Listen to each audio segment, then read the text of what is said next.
까지 아나운서 정용실이었습니다. KBS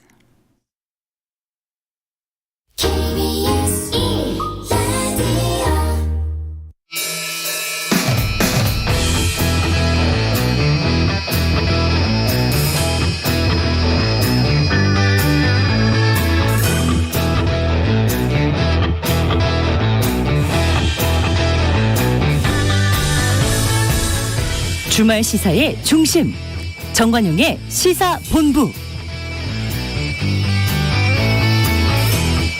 여러분 안녕하십니까, 정관용입니다. 당대표가 당원권 정지 징계를 받은 국민의힘 상황, 그야말로 혼돈 그 자체입니다. 당대표에서 물러날 생각 없다. 윤리위원회 징계 결정에 대한 처분 권한은 당대표에게 있다. 네, 이준석 대표의 입장이고요. 징계 의결 즉시 당대표 권한이 정지되고 원내대표가 그 직무를 대행한다. 권성동 원내대표는 이렇게 말하고 있고요.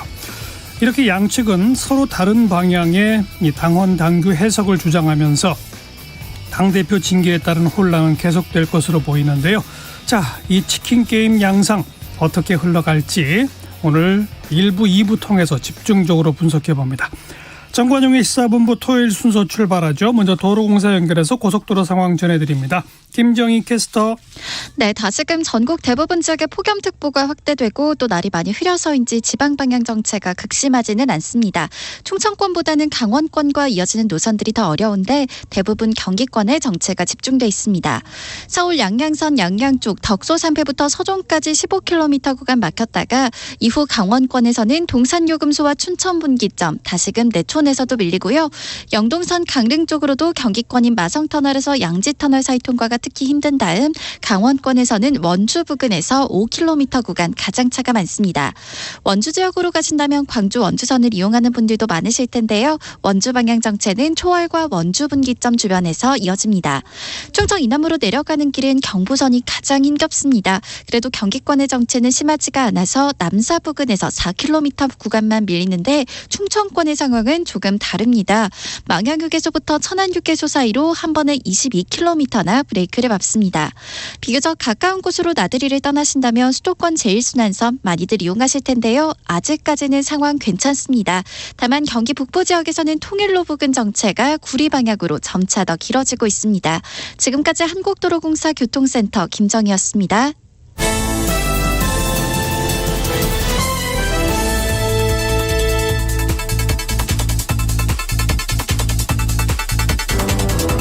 주간 뉴스 브리핑. 토요일 주간 뉴스 브리핑은 중앙일보 윤성민 기자와 함께하죠. 윤 기자 어서 오세요. 예, 안녕하세요. 제가 오늘 시작하면서도 얘기했죠. 이번 주 가장 뜨거운 이슈인데요. 이준석 국민의힘 대표, 당 중앙윤리위원회가 당원권 정지 6개월을 결정했죠. 먼저 윤리위원회의 판단부터 들어보죠. 예, 이준석 대표의 우선 혐의부터 보면 성상납 의혹을 무마하기 위해서 김철근 정무실장을 통해서 증거인멸을 시도했다. 이게 이준석 대표의 혐의였습니다. 예. 윤리위는 당초 밝힌 대로 성상납 여부 그 자체는 판단하지 않았습니다. 그래서 이번에 성상납 여부 그리고 그 수사 발표 여부 이거는 쟁점이 아니었고요. 그래서 그것과 상관없이 윤리위는 이번에 결정을 내렸는데 예. 핵심은 증거인멸 교사 의혹이었습니다. 그러니까 녹취록 등을 통해서 사실로 확인된 부분부터 우선 보면 김철근 실장이 이 대표에게 성상납을 한 것으로 알려진 장모 씨에게 7억 원의 투자 유치 각서를 써준 것 이거는 사실로 확인이 됐죠. 예.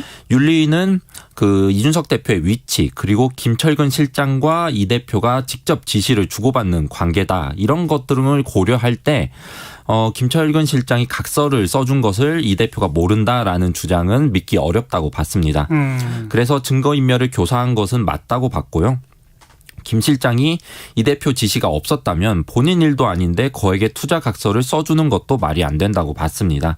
그 결과 윤리위는 이 대표가 당원으로서 그리고 당 대표로서 품위 유지 의무를 위반했다고 판단을 했습니다. 그래서 당원권 정지 6개월. 예.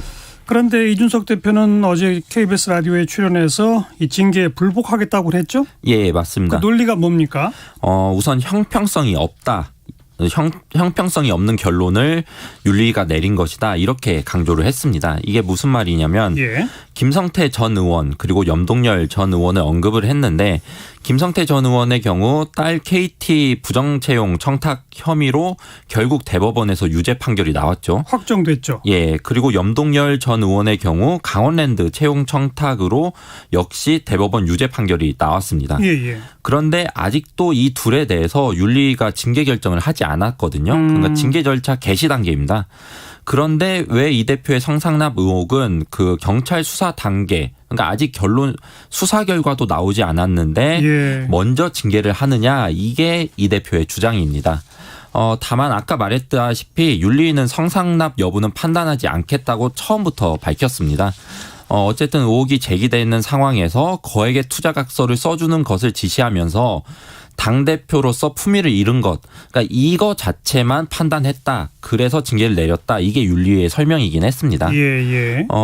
이 대표는 징계 처분권을 당 대표로서 행사하지 않으면서 징계 처분을 보류하겠다고 밝혔는데 이게 무슨 말이냐면 그러니까 자신이 징계 처분권을 갖고 있기 때문에 그 처분 지시를 하지 않으면 자신의 징계도 시작되지 않는다. 이런 논리입니다. 그게 법적 권한이 당원 당규상 대표한테 그런 권한이 있는 게 확실해요? 그렇게 명확하게 돼 있는 건 사실인데 이게 해석에 좀 문제가 있습니다. 아하. 당원 당규를 보면 어떻게 돼 있냐면 징계 처분권은 당 대표 또는 위임받은 주요 당직자에게 있다. 이렇게 돼 있거든요. 예. 근데 제가 어제 한번 당 사무처에다가 한번 물어봤어요. 그러니까 징계 처분권은 누구에게 있는 거냐, 당 대표에게 있는 거냐, 아니면 위임받은 다른 주요 당직자에게 있는 거냐 이렇게 물어보니까 예. 지금까지 관행적으로 그렇게 해왔고 항상 해온 방식은 뭐냐면 윤리위원장에게 윤리가 시작되면서부터 그 처분권은 위임돼 있다라고 봐왔다. 아하. 그래서 윤리가 의결되는 순간 징계 처분이 시작된 것이다. 이렇게 지금까지 해왔다라고 대답을 했습니다. 예. 그러니까 결국에는 이 대표 판단이 틀렸다고 당 사무처는 밝힌 건데요. 권성동 원내대표도 어제 그렇게 설명을 했어요. 비슷한 방식으로 설명을 했고 그러면서 이 대표가 이제 징계가 시작됐기 때문에 자신이 직무대행을 수행하겠다라고 밝혔습니다. 대표 직무대행이다. 예, 그러니까 이 대표의 버티기는 좀 사실상 실패한 건데. 당 사무처의 해석상 그런 거네요. 예. 그런데 권성동 원내대표의 판단은 이 대표에게는 일장일단이 있습니다. 이게 무슨 말이냐면 우선 물러나라 이 대표. 그런데 6개월 뒤에 돌아올 길은 터주겠다. 이런 판단이거든요. 6개월만 당원권 정지니까. 예. 그러니까 당대표의 당원권 정지를 권위, 그러니까 아예 자리가 비어있는 상태로 보면 60일 내에 새 대표를 뽑아야 됩니다. 예. 그러면 이준석 대표는 돌아올 수 없게 되는 거죠. 대다수가 그 윤리위 그 징계 결정 전에 이렇게 흐름이 흘러갈 거라고 봤어요. 예. 그런데 권성동 원내대표는 당원권 정지 상태는 권위가 아니라 사고 상태다라고 봤거든요. 이것도 당원 당규에 명확하게 돼 있는데 이 사고 상태가 되면 뭐 어떻게 되냐면 대표직 자리를 비워두고 직무대행 체제로 가다가 다시 그 당원권 정지가 끝날 거 아니에요, 처분이. 그렇죠. 그러면 그때 이 대표가 다시 돌아와서 대표직을 맡을 수 있게 돼 있거든요. 아직 대표 임기가 남아 있으니까 6개월 후에도. 예, 그러니까 말하자면 권성동 원내대표 입장에서는 정치적으로 중재안을 내놓은 거다 이렇게 볼 수 있는 건데 아직까지 이 대표의 답변은 없습니다. 어제 원래 그 이준석 대표가 방송 인터뷰만 한 5개 정도 잡아놨다고 알고 있었거든요. 예. 그런데 아침 인터뷰 끝나고 나서 권성동 대표가 이런 입장을 발표한 뒤로 방송 인터뷰 전부 취소했어요. 그래서 입장을 들을 수 없었습니다. 아직 고심 중이군요. 예. 앞으로 어떻게 될 것 같아요? 예상이 쉽지는 않은데요. 권성동 원내대표는 이 대표의 6개월 뒤 복귀 가능성을 열어둔 건데 우선적으로 이 대표 입장을 떠나서 친윤그룹이 이것을 받아들일지 모르겠습니다. 그러니까 친윤그룹은 징계가 확정됐으니까 이 대표는 물러나라 이런 입장이거든요. 아하. 월요일 오후에 의원총회가 열리는데요. 거기에서 아마도 그런 목소리가 분출될 것으로 보이고요. 그리고 저도 어제 이준석 대표한테 계속 연락을 해봤는데 안 받더라고요. 예. 이 대표가 어떻게 결정할지도 관심사인데 권성동 원내대표의 일종의 중재안을 받아들일지 아니면 재심 청구나 가처분 신청으로 정면 대응을 할지 이것도 지켜봐야 됩니다. 어쨌든 국민의힘은 혼돈 속으로 들어간 상황인데 다양한 경우의 수들이 지금 모두 가능하거든요. 그러니까 방금 말씀드렸다시피 이준석 대표가 버티는 경우 그리고 권성동 원내대표가 직무대행을 하는 그 체제로 가는 경우 예. 그리고 조기 전당대회가 열리는 경우도 있고 아니면 그 당대표가 없는 사이에만 비대위 체제가 가동되는 경우 이런 경우 다 가능해서 그렇죠. 당내에서도 한두 달 내에 정리될 문제는 아니다 이런 전망이 많습니다. 네, 우선은 이준석 대표가 어떤 입장을 취할지가 관건이네요. 예. 자, 민주당 소식으로 가서 당 대표 후보군 거의 지금 결정된 모양새죠? 예, 어제 박주민 의원이 출마 선언을 하면서 전체 5명이 출마를 결정을 했습니다. 우선 강병원, 강훈식, 박용진 이렇게 3명 97세대 3명이 이미 출마 선언을 했죠. 예. 여기에 뭐 97세대 박주민 의원을 포함하는 경우도 있고요. 그리고 김민석 의원도 출마를 결정했습니다.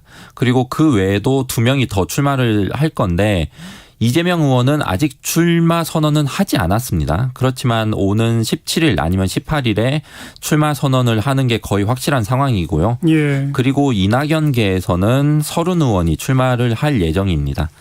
참고로 그 친명그룹 내에서는 이재명 그 의원의 대안 주자로 우원식 의원이 거론됐었는데. 거론됐었죠. 근데 결국 어제 불출마를 선언했어요. 이재명 의원과 경쟁하는 것은 바람직하지 않다라고 밝혔고 사실상 그 이재명 의원의 출마길을 터준 거다 이런 평가가 나옵니다. 예. 그리고 전체 7명이에요. 그러니까 당대표에 출마하는 사람이. 근데 좀 구도를 설명해 드리면 우선 1강, 6약 이렇게 볼 수 있는데 1강으로 이재명 의원이 있고 그리고 이재명 의원의 페이스메이커 역할을 할 것으로 보이는 박주민 의원이 있습니다. 이 2명은 이재명 본인과 그리고 이재명계 후보군이라고 평가할 수 있고요. 예. 그리고 세대 교체론을 외치는 97세대 그 강병원, 강훈식, 박용진 의원이 있습니다. 그리고 여기에 이재명계를 계속 지금까지 견제해왔던 이낙연계의 서른 의원이 있고 그리고 이와 별개로 원조 86세대인 김민석 의원이 있습니다. 이렇게 구도가 잡혀 있습니다. 네. 대표랑 따로 뽑는 최고위원 후보군은 어떻게 됩니까? 최고위원은 정청래 의원만 출마 선언을 해서 확정된 상황인데요. 근데 지금 거론되고 있는 사람들을 보면 그 친명계에서 5명 그리고 친문계에서 3명이 나올 가능성이 높은 상황입니다. 친명그룹에서는 정청래 의원 외에 서영교, 박찬대, 장경태 의원 그리고 최민희 전 의원이 나올 가능성이 있는 상황이고요. 그리고 친문그룹에서는 송갑석, 고민정, 윤영찬 의원의 출마 가능성이 높은 상황입니다. 예. 그리고 이 외에도 초선인 고영인 의원도 출마를 검토하고 있습니다. 그 전당대회 룰, 그 규칙 가지고서도 논란이 있었잖아요. 예. 그것 어떻게 된 거예요? 뭐가 어떻게 바뀐 겁니까? 이게 사안의 중요성에 비해서 좀 복잡하긴 한데요. 간단히 좀 말씀드리면 전당대회를 열면 당대표 선거를 하잖아요. 그렇죠. 일단 후보가 여러 명이서 나옵니다. 이번에도 한 7명 정도 나오는데 1차로 3명의 후보를 거르거든요. 컷오프라고 그러죠. 예, 예비 경선이라는 걸 하는데 전당대회 준비위원회는 이 예비 경선을 중앙위원회 투표 70%, 여론조사 30%를 반영해서 컷오프할 사람을 결정하기로 했습니다. 예. 그런데 이 조직과 별개로 당 지도부인 비대위에서 중앙위원회 투표 100%로 수정을 한 거죠. 수정안을 만든 거죠. 원래 규칙이 그 중앙위원회 100%였었죠. 예. 그거를 전당대회 준비위원회가 조금 바꾸자고 했는데 그걸 거부했다는 얘기네요. 예, 맞습니다. 비대위가 사실 그렇게 수정할 권한이 있는 것도 사실이에요. 그런데 이렇게 수정안을 만든다는 소식이 알려지자 그 친명계가 다 반발을 하고 이렇게 나선 겁니다. 그러니까 중앙위 투표는 조직력이 많이 영향을 미치고 여론조사는 대중 인지도가 중요하거든요. 당연하죠. 그러다 보니 그 대중 인지도가 높은 이재명 의원 측에서 반발을 한 겁니다. 예. 수정안에 대해 반대하는 연판장에 친명계 63명이 서명을 했고요. 이재명 의원의 팬클럽인 그 개딸들도 민주당 당사 앞에서 시위를 했습니다. 그 결과 결국 원안대로 돌아갔어요. 그러니까 여론조사 30%를 반영하는 안으로 그 비대위가 한 발 물러섰습니다. 근데 그 과정에 연판장 서명에 무려 63명이 참여했다. 참 많은 거네요. 예, 민주당 내 반응도 생각보다 많다 이런 반응이 많았습니다.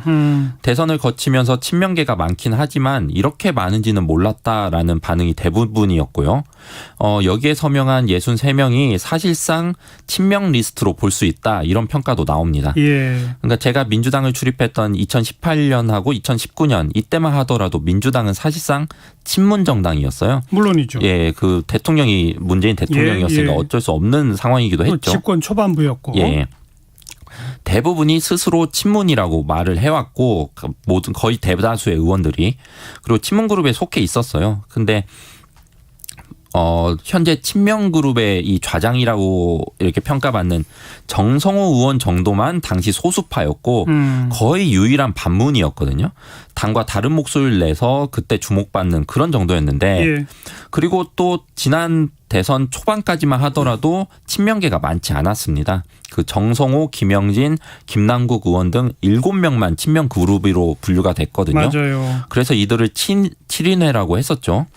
그런데 대선을 거치면서 그 7명이 63명이 된 겁니다. 민주당이 사실상 친명 세력 중심으로 재편된 건데 사실 정치권이 대선 후보 그리고 힘이 있는 쪽에 사람들이 몰리는 건 당연한 건데 그런 모습이 나타나고 있는 거라고 그렇군요. 평가가 나옵니다. 자, 대통령실 소식으로 가서 이번 주에 대통령실은 이른바 비선 논란으로 시끄러웠어요. 인사비서관인 이원모 비서관의 부인이 사인 신분으로 나토 정상회의에 동행했다. 이거죠? 예, 맞습니다.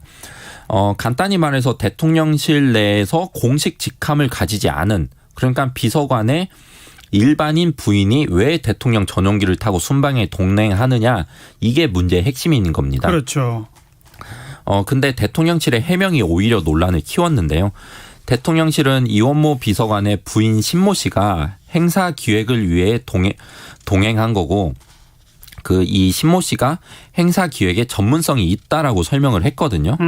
그런데 알고 보니까 이 신 씨가 행사 기획과는 무관한 한방 건강식품 업체를 운영하고 있었거든요. 아하. 그래서 전문성이 좀 의심되는 거 아니냐 이런 이 지적들이 나왔고요. 예. 또 대통령실은 인사비서관의 부인이라서 동행한 게 아니다. 전문성이 있어서 동행한 거다. 그렇게 말하면서 윤 대통령 부부와 사적 인연 때문에 간 거 아니다라고 강조를 했거든요.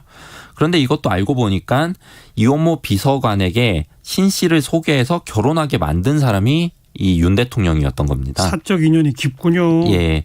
그리고 그 후에 결국에는 대통령실도 윤 대통령 부부와 이원모 비서관 부부가 오랜 인연이 있다라고 설명을 하기도 했어요. 인정할 수밖에 없죠. 예, 이것도 논란이 됐고요. 그리고 사실 박근혜 정부 때 국정농단 사건이란 것 자체가 청와대 내에서 공식 직함이 없는 최순실 씨가 연설문 등에 개입해서 문제가 된 거였잖아요. 그렇죠. 그때도 공식 직함은 없었고 대통령과 사적 인연만 있어가지고 논란이 된 건데 이것도 비슷한 사건이라고 민주당은 보고 있습니다. 예. 그 명백한 국기문란 사건이라고 민주당은 비판을 했고 또 그리고 대통령실이 이 신 씨에 대해서 항공비와 숙소비 외에 보수를 지급하지 않았다고 하기도 했었거든요.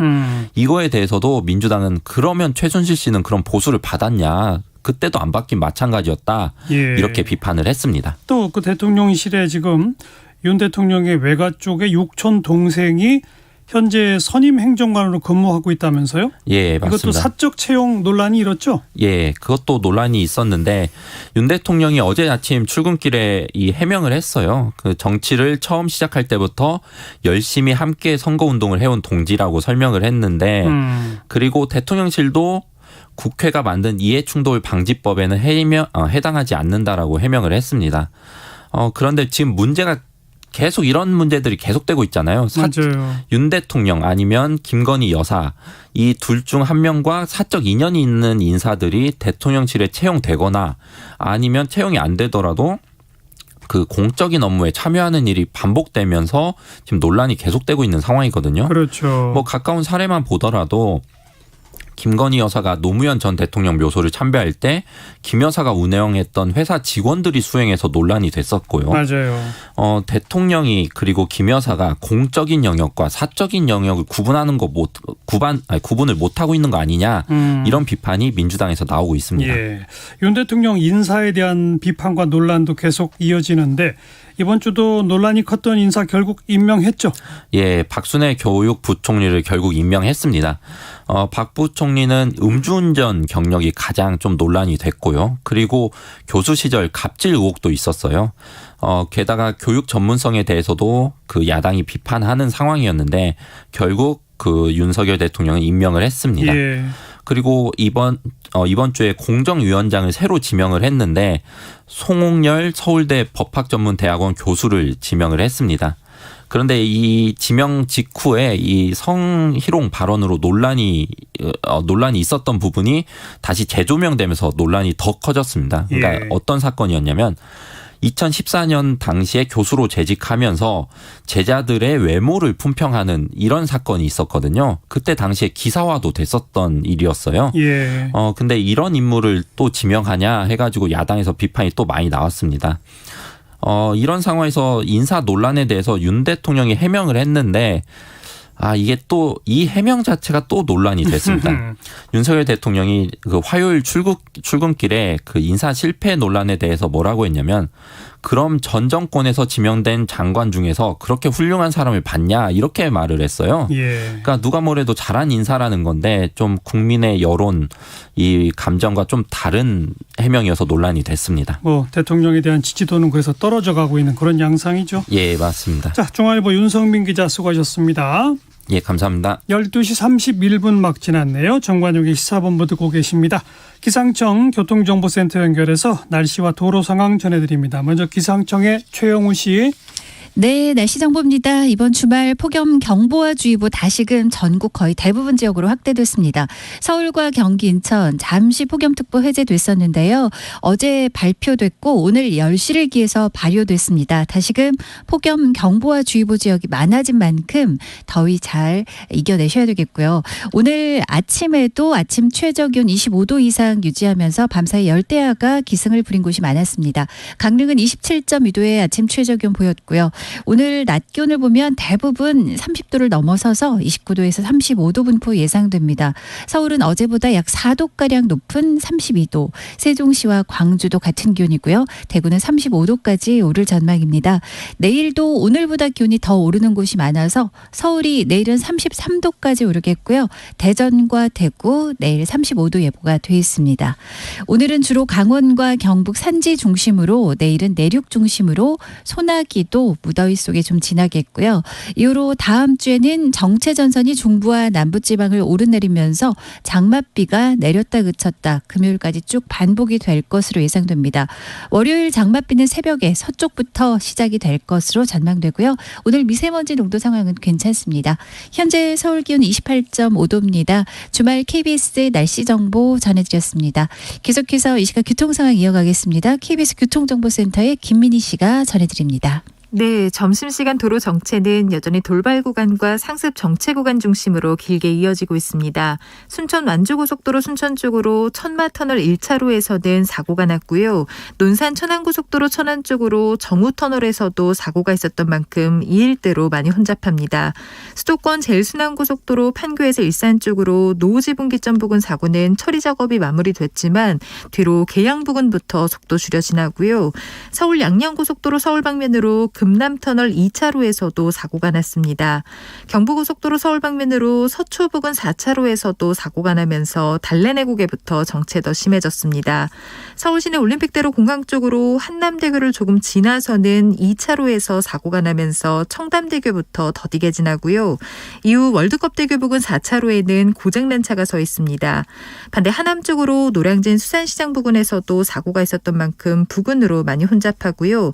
이후로도 청담대교까지 긴 정체 이어지고 있습니다. 그 밖에 서부간선 지하도로 안양 쪽으로 광명교 부근 1차로에는 고장난 차가 서 있습니다. KBS 교통정보센터였습니다.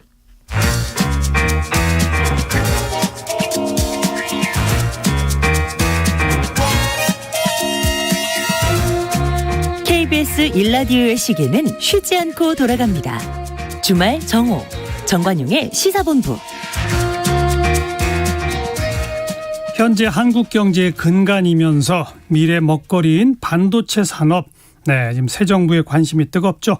여당인 국민의힘이 이런 공감대에 따라서 반도체 산업 경쟁력 강화 특별위원회라고 하는 위원회를 구성했는데 그 위원장으로 이 더불어민주당 출신인 현재 무소속 양향자 의원을 위촉했죠. 상당히 주목을 받고 있습니다. 그래서 오늘 이 특위위원장으로 임명된 양향자 의원을 스튜디오에 직접 좀 모셨습니다. 어서 오십시오. 예, 광주 서구울 국회의원 양향자입니다. 네. 이게 지금 그러니까 국민의힘이 만든 위원회죠? 네, 그렇습니다. 국회 차원의 위원회가 아니고. 아직은 그렇습니다. 그러나 국회 차원 특위로 함께 하기로 했기 때문에 함께 하기로 했다는 게 누구랑 했다는 거예요? 이제 국민의힘 여당이기 때문에 여당에서 국회 차원의 특위로 제안을 하고 시작을 하자 이렇게 약속을 했습니다. 그 민주당에서 반응을 보였나요? 민주당에서는 아직까지 제안이 공식적으로 오지 않았다라고 하고 있습니다. 그러나 반대할 명분이나 이런 것은 없다고 생각합니다. 그런가요? 네. 근데 우선 국민의힘에서 먼저 국민의힘 당내 위원회로 만든 거 아닙니까? 네. 국민의힘에는 반도체 아는 의원이 없대요? 왜 우리 양향자 의원한테 연락을 했대요? 국회의원 300명 중에 반도체의 경력이나 경험이나 또 그런 삶의 궤적을 가지고 있는 사람은 제가 유일하다고 듣고 있습니다. 아, 유일한가요? 네, 그렇습니다. 하긴 85년부터 삼성전자에서 메모리 사업 쪽에 계셨더라고. 예, 메모리 사업 쪽 제품뿐만 아니라 예. 시스템 반도체 쪽까지 많은 제품들을 개발하면서 그렇죠. 예, 아마 어떤 분보다도 다양하게 또 경험을 했지 않았나 싶습니다. 그러니까 반도체를 아주 직접적으로 다루어 본 수십 년의 경험을 있는 의원은 양향자 의원밖에 없다. 예, 반도체도 이제 설계를 해왔는데 예. 이제 공정이나 소프트웨어나 이런 쪽을 모르면 또 설계가 안 되기 때문에 그 크로스오버에서 반도체 관련 모든 영역을 경험을 했다라고 생각하고 있습니다. 그래도 양향자 의원이 뭐 이런저런 이유로 무소속 현재 신분이시라 그렇지 민주당 의원이었으면 감히 위촉 안 했겠죠? 그런 일이 일어났으면 좋겠습니다. 항상 새로운 길은 낯선 길을 선택해야만 또 열리기 때문에 저는 국회에서 그런 일이 아마 저를 통해서 있지 않을까 싶습니다. 누가 연락했어요? 처음에요. 네.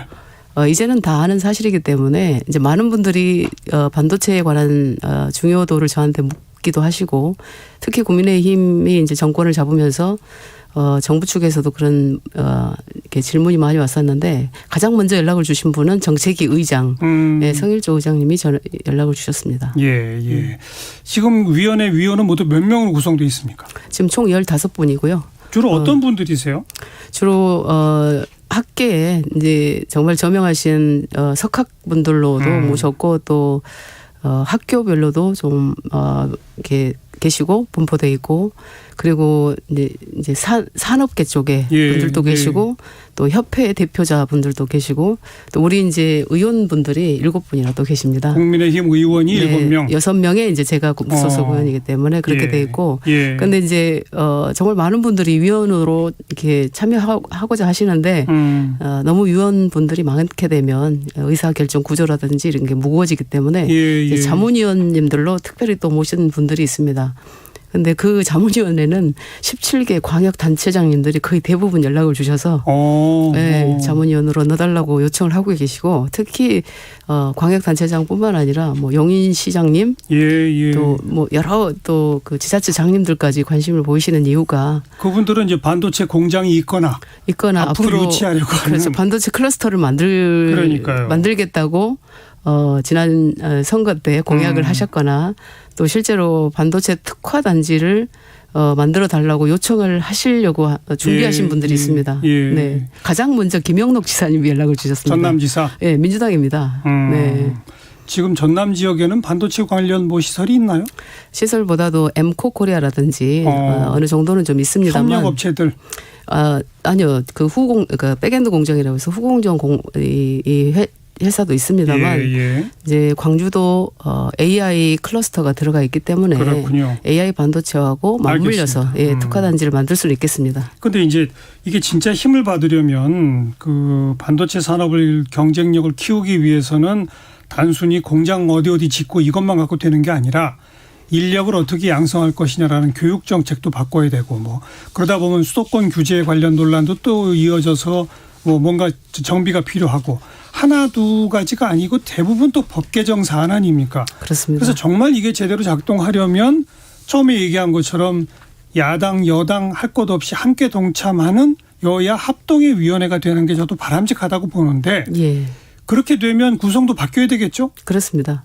국회 차원의 특위가 구성이 되면 일단 그 모든 당에서 추천을 해야 되는 것이고요. 그러니까 상설 상임위처럼 이제 이게 특위가 설치가 돼야 되는 것이고 뭐 말씀하셨다시피 여야뿐만 아니라 정부 산업계 학계가 함께해야 되는 일이기 때문에 국회 차원에서 하는 것이 우리 대한민국이 기술 패권 국가로 가는 길에 가장 중요하다고 생각을 합니다. 그럼 빨리 좀 야당한테 공식 제안하고 그래야 되는 거 아닙니까?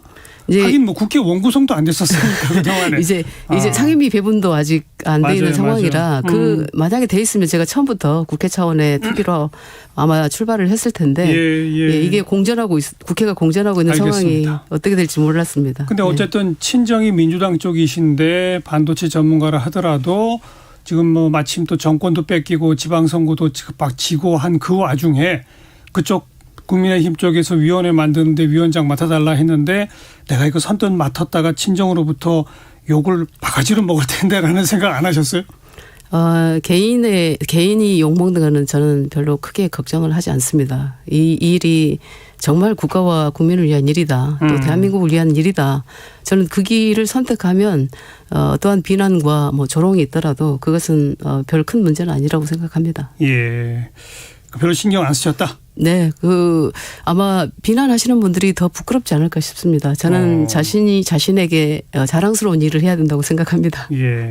처음에 제가 양양자 의원 모셨습니다 했더니 대뜸 광주 서구 국회의원 이렇게 하셨잖아요. 네. 다음 총선에 광주 서구에 나가실 거예요? 저는 우리 그 유권자분들께서 저를 뽑아주신 그 위대한 분들이 정해주실 거라고 생각을 하고요. 이제 지역분들에게 남아있는 기간 동안 정말 최선을 다해서 또 지역 발전을 위해서 또 우리 지역민들의 행복을 위해서 제가 노력할 생각입니다. 뭐 그냥 원칙적 답변이신데 이미 제가 읽은 기사 중에 민주당에서 지금 광주 서구 쪽 공천 경쟁이 뜨겁다는 얘기가 이미 기사화됐습니다. 읽으셨죠? 네. 12분이 일단 들어와 계시고. 그 얘기는 양양자 의원 무소속되더니 아예 국민의힘 쪽으로 가버리는 거 보니까 여기는 이제 민주당 쪽으로 봐서는 무주공산이다. 너도 나도 다 우리 글로 가자. 이런 얘기 아니에요? 아마 들어오신 분들이 아마 스스로는 좀 자랑스럽지 않을 것 같습니다. 어쨌든 본인은 2년 계속 최선을 다해서 다음에도 또 도전해 보겠다. 오늘도 지금 제가 지역에 가 있어야 되는데 이렇게 불러주셔가지고 이 끝나자마자 광주에 내려갈 예정입니다. 될까요, 근데? 어떤 게요? 한국 정치 현실에서. 민주당이 아니면 서구울에서 될까? 근데 그건 이제 우리 광주 시민들 굉장히 폄훼하시는 겁니다. 어떤 선택을 하시더라도 무소속으로 도전해서 승리하겠다 이런 의지시네요, 아직은. 그죠? 그 답변은 제가 지금 안 하겠습니다. 혹시 국민의힘에서 성일정 의장이 연락하면서 아예 국민의힘으로 오시죠라는 얘기 안 했어요? 물론 많은 분들이 그런 제안도 하시고 좋게 봐주신 데 대해서는 제가 감사하게 생각하고 있습니다. 그러나 지금 제가 이 열정을 바쳐서 일을 해야 되는 것은 반도체 산업 경쟁력 강화이기 때문에 오히려 중립적 입장에서 이렇게 위원장을 맡다 보니까 훨씬 더 이게 효율적이고 생산적이라는 생각이 드는 게 산업계에 계신 분들뿐만 아니라 교수님들도 오히려 더 자발적으로 위원으로 해서 내 남은 생에 내가 마지막으로 내가 봉사를 하겠다 이러신 분들도 계시고요. 무소속 의원이 위원장이라 내가 더 참여하기 편하시기도 하고 또 전문가가 이제 위원장으로 있다라는 것은 우리가 힘을 합치면 정말 제대로 제2의 반도체 기적을 만들 수 있다라고 말씀해 주시는 분도 계십니다. 국민의힘 의원들이 또 몇 분 여기 위원으로 참여하고 있지 않습니까? 네. 그동안에 이제 민주당 의원들하고 주로 활동하시다가 이제 좀 색다른 분위기에서 일하시는 거 아니에요? 네, 네. 차이가 느껴집니까? 국민의힘 의원들하고 민주당 의원들하고?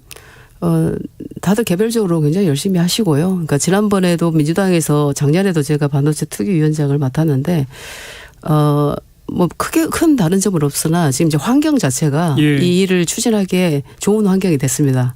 그래서 참여할 의지라든지 이런 것들이 작년보다는 올해 이제 그 국민의힘 의원님들이 훨씬 더 참여 의지가 높으시고 또 열심히들 또 뛰고 계십니다. 대통령이 특별히 반도체를 집중 육성해야 한다는 그런 의지를 밝힌 네. 것 이런 그렇죠. 것들이죠. 그렇죠. 일성으로 반도체 말씀을 하셔서 저는 이제 정치 입문 7년 차인데 제가 소임을 이제 다 했구나. 드디어 지도자의 인식까지 제가 이 인식을 심어드렸구나. 이런 생각이 됐습니다. 자, 현재 객관적으로 한국 반도체 산업의 국제적 위상이 뭐 이게 한간에 알려져 있기로는 메모리 분야에서는 1등. 네. 근데 비메모리 분야에서는 뭐 아직도 뒤처져 있는 뭐 이렇게 지금 알려져 있는데 맞습니까? 올해로 메모리 반도체 분야에서 30년째 1등을 하고 있습니다. 예.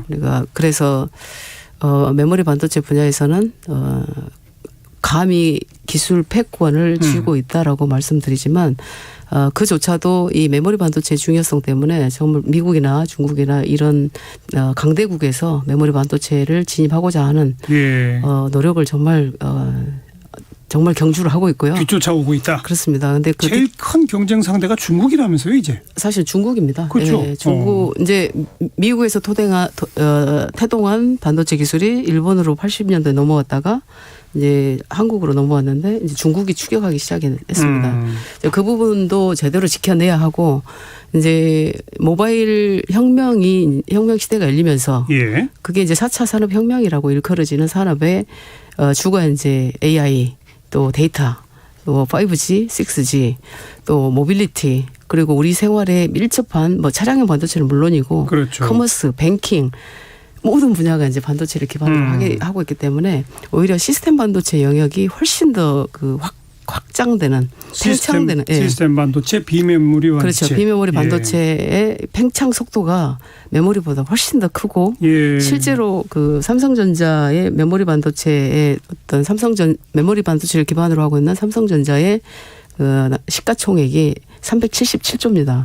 그런데 작년 이맘때, 그러니까 1년 전에 예를 들면 그 대만의 TSMC 같은 경우가 거의 비슷했습니다. 맞아요. 300조대. 그런데 지금 518조로 뛰고 있습니다. 그만큼 파운드리 산업은 그 비메모리 반도체에 이 주문을 받아서 이것을 제조해서 이제 납품하는 그런 산업인데 이 영역이 워낙에 커지기 때문에 대한민국이 메모리 반도체만 가지고는 이 수레가 굴러갈 수 없다. 바퀴가 하나밖에 없다. 이렇게 말씀드릴 수가 있고 그래서 이제 이재용 부회장도 2030년도까지 파운더리 사업 비메모리 분야에서 1등을 하겠다라는 이제 야심찬 계획을 내놓고 있는데 그 최근에 삼성전자가 이 3나노 시스템 분야에서 3나노 최초 개발했잖아요. 상용화까지. 그거 좀 많이 앞서가고 있는 거 아니에요?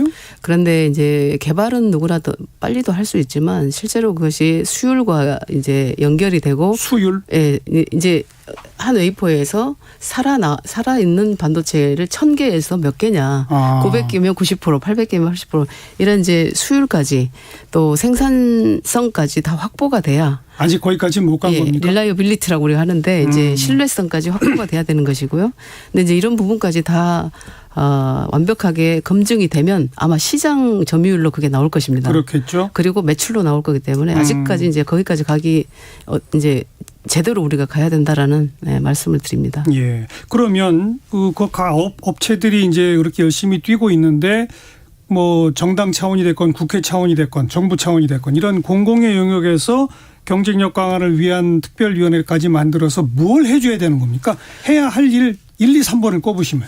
우선은 이제 첫 번째 회의에서 저희가 해야 될 일을 이제 위원님들하고 같이 이렇게 만들었는데 첫 번째가 이제 인프라 구축을 좀 제대로 빠르게 하게 해달라 해서 그게 규제 개혁입니다. 이제 규제를 없애달라는 부분들이 많은데 예를 들면 이게 이제 반도체 공장을 지으면 건물에 용적률이 있습니다. 근데 반도체는 공정이 워낙 복잡하기 때문에 그게 이렇게 효율적으로 한 건물에서 돼야지 이게 용적률 때문에 잘라서 건물을 지으면 안 되거든요.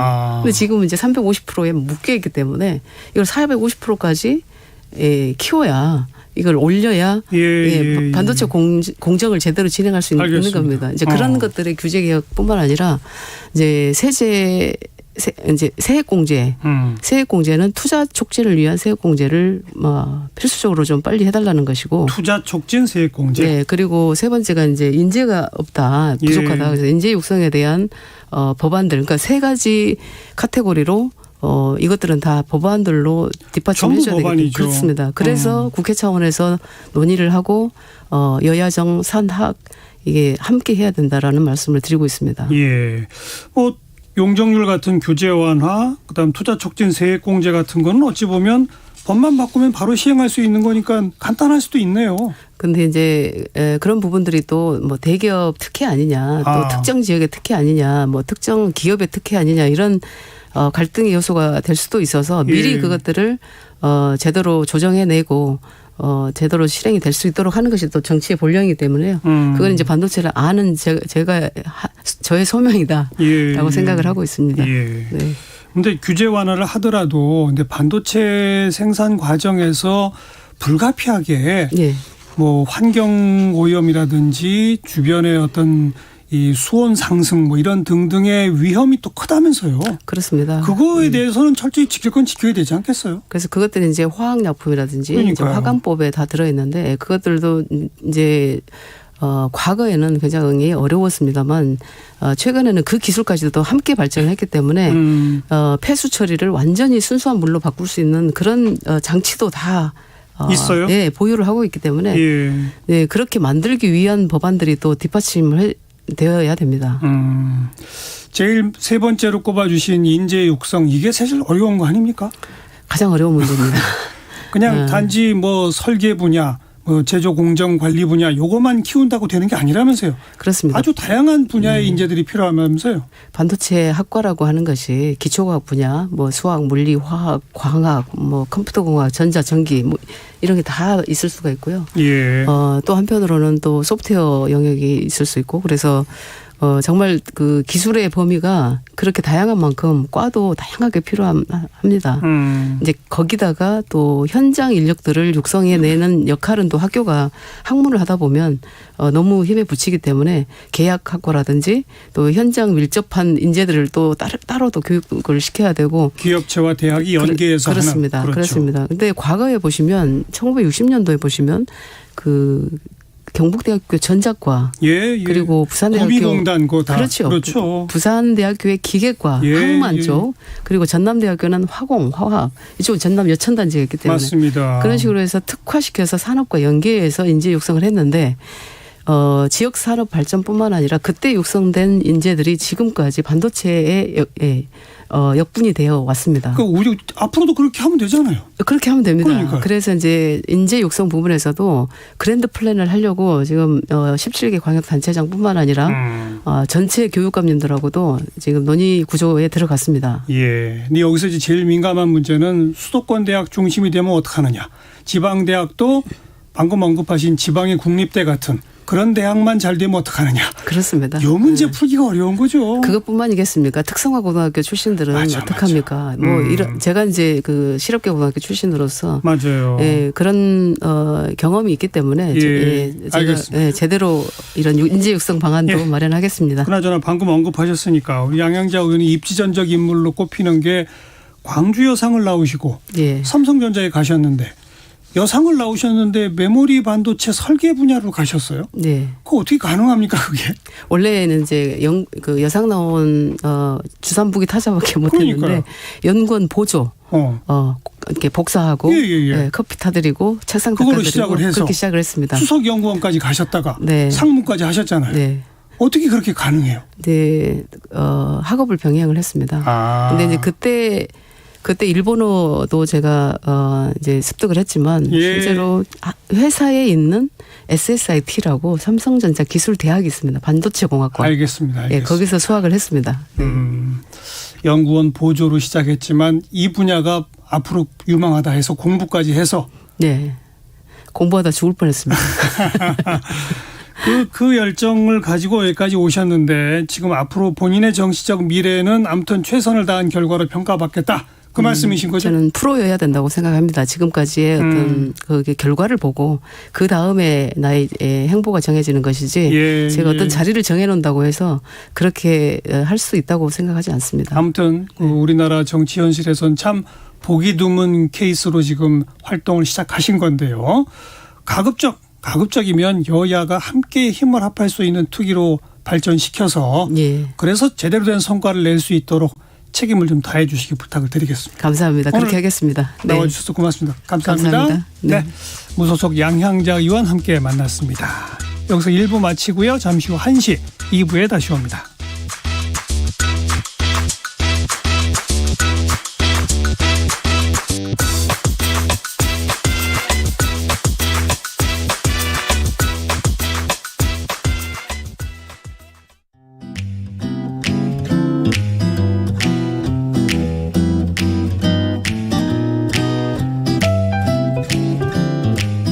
안녕하세요. 바른말 고운말입니다. 우리가 나뭇잎의 색깔